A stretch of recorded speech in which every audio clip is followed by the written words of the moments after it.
Hey YouTube, I'm just hanging out at my friend's house, just waiting for her to get ready so we can go out later on.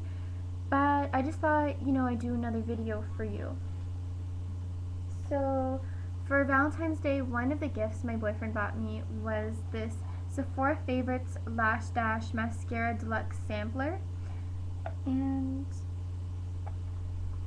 this is the picture of all the different mascaras. It comes with 10. And I just kind of wanted to do a review because over the past 10 days I've used a different mascara. Today I'm using Smashbox DNA mascara, and it's actually pretty good. Like, I put it on in the morning. I just don't like how lots of these mascaras, they tend to just get onto my actual lid, and it's just really annoying.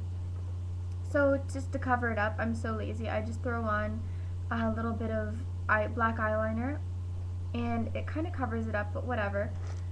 So I just wanted to do a little bit of a review, and I put them all in just like a MAC bag just so I could take them all out one by one, cover every one of them, and then just like stick it back in the little red case it comes in.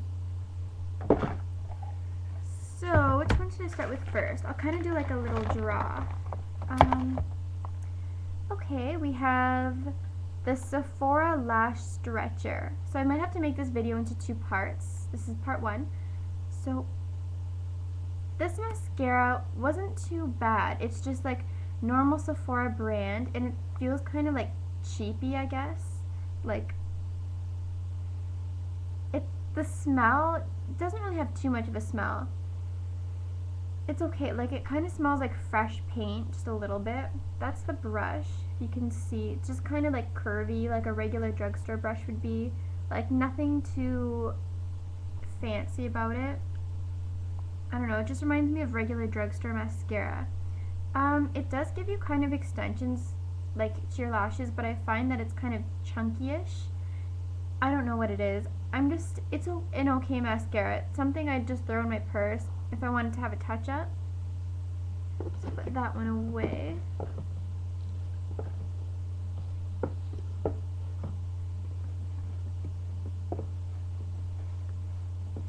Next is Bad Gal Lash, and I actually love this mascara, but I only like it for my top lids. My top lashes. I always have to use something else for the bottom, because look how huge the brush is.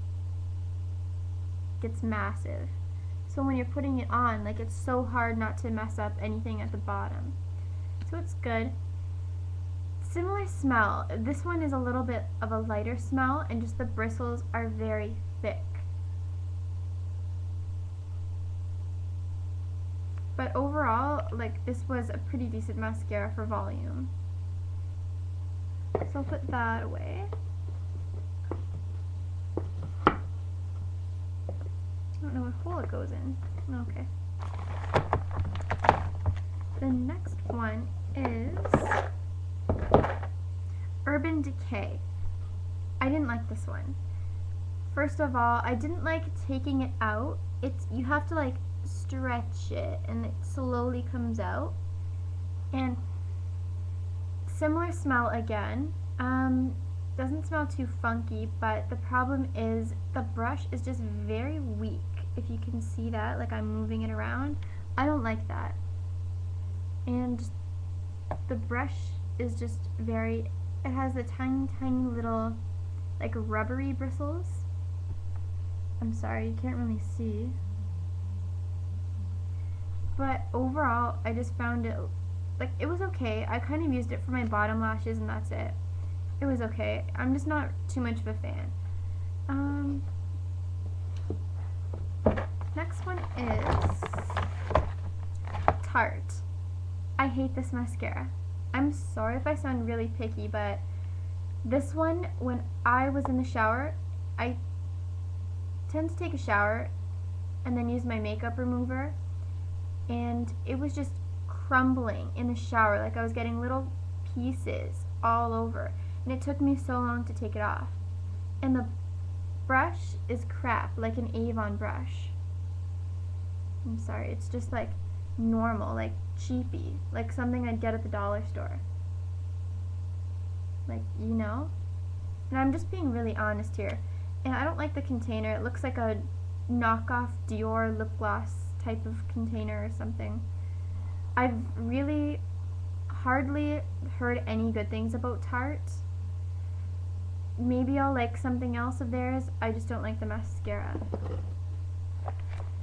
Next one is Cargo Lash Activator. I like this one a lot. I don't love it, I like it a lot. I like the bristles because the brush is flimsy. It's okay. It's similar to Urban Decay. It's an okay smell. I'm sorry, but smell is a huge issue with me.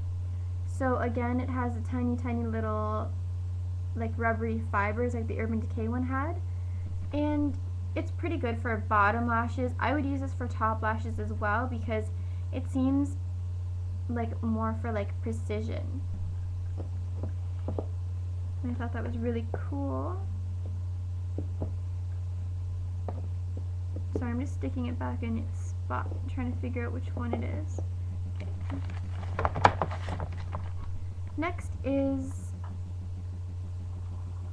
Athens Cores Abyssinia Oil Mascara. This is one weird little mascara with a strong scent. It's got a funky kind of like brush. I don't know if you could see that.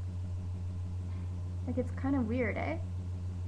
Like look it up online. I'm sure they'll have like a picture. But it's got hundreds and hundreds of tiny, tiny little fibers on it. I just find that the brush is weak. And it's a stick, but when you're putting it on, it just feels like flimsy.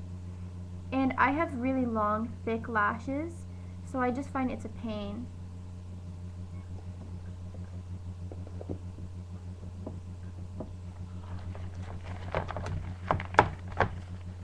Next, Laura Mercier.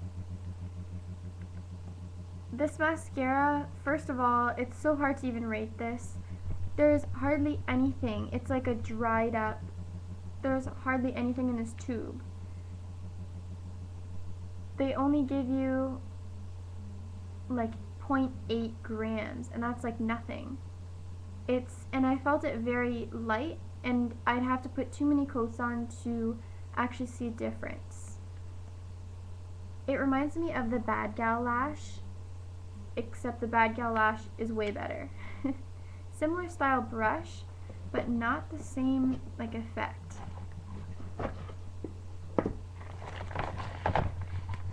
Now I'm just gonna pause this video. Actually, I'm not gonna make part 2.